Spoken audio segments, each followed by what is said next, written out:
now with credit realtor and credit expert Lorie Woodruff, who joins us right now. Lorie, welcome to the show. Also joining us, Monique Presley, Presley LLC, and of course Jason Johnson still here, and Jamil Lemieux as well.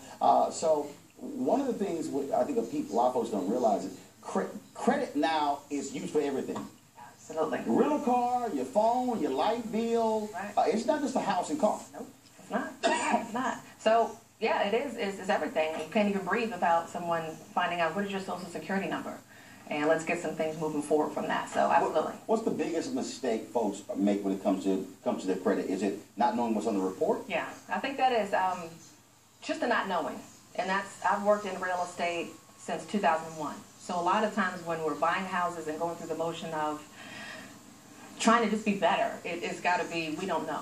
We just don't know. They don't want to know. So it's just a matter of, we got to be better with that awareness so that we can do better. How often should we be checking our credit reports?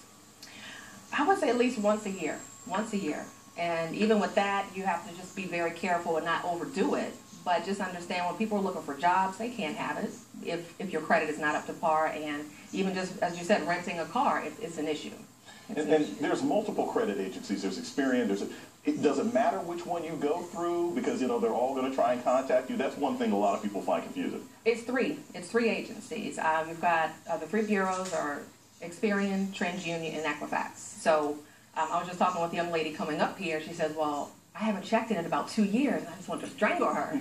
You know, a lot of times it's a matter of when you're trying to purchase something, that's when, like a car, and that's when it pops up. But you want to be on top of that, be very proactive so that no one's telling you what your score is prior to you getting something that you really want. So if people are looking to increase their credit score, what's the hit list? What are the things that they should attack first? If they're looking at bad debt, or if they're looking at judgments, or if they're looking at things that are paid but not paid on time, what kinds of things should they try to get off of their credit? Everything. I say just start with the small and work your way up, because I don't know about you, but I was not taught credit education in school.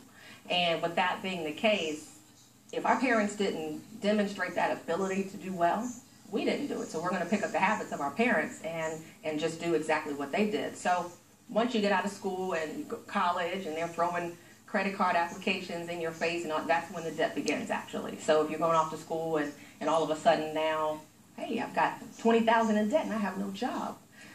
Making sure that you stay on top of just pay things down, don't exceed limits. That's pretty much the biggest thing. Here's what I don't understand in terms of this whole credit game, which just totally ticks me off.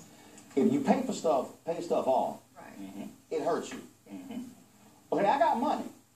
So how in the world is that hurting me? So the credit game actually is set up to force me to get credit. Right. And so if that's the case, so how do I fix that? So what kind of credit card do I get? You know, what do I do to deal with that? Because to me, this makes no sense. As far as what kind of cards you may want to get? Yeah, because if I'm trying to increase my credit score and I'm paying all my stuff off, right? Okay, but that's somehow hurting me. So what do I do? I mean, what do I do to increase my score? Well, if you're just getting started, let's say you're getting out of school. No, I'm saying right now. Right. No. Because what I'm saying is because the system, as I understand it, penalizes you when you pay your stuff off. So if it penalizes me for paying my credit card bill off, what am I supposed to be paying? Am I supposed to be paying the interest? What am I supposed to do? I would say don't close them.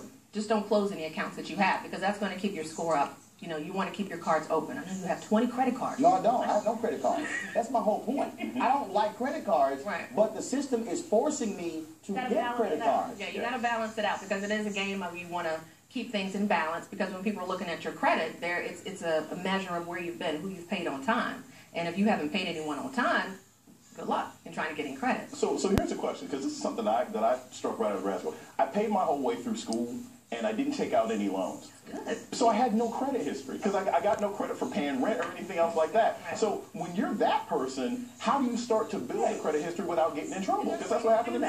And there's ways to do that. There's now agencies that allow you to report things like your rent. You can get secured credit cards. Which agency? Which one would I go to? Or does there's a different agency we can talk about. Okay. There's different companies that we can work with in order to. No, what is it? She doesn't want to do any endorsements Yeah.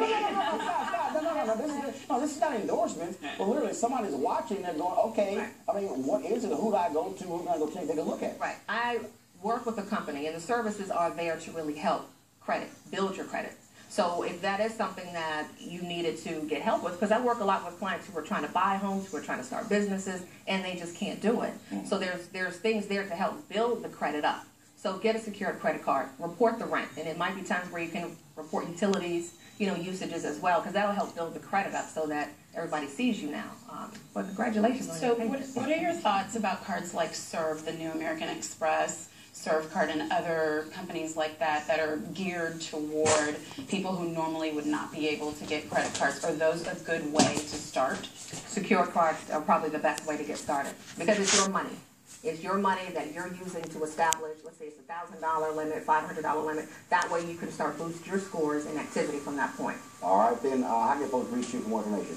LorieWoodruff.com is probably the best way. Anything for real estate or credit, LorieWoodruff.com, so we can talk about anything about real estate, credit, boosting, and talking about the credit makeover. All right, thanks so much. I really appreciate it. Also, Jamila, Jason, Monique, thanks very much. Coming up next on News One Now, Wild Now Wednesday.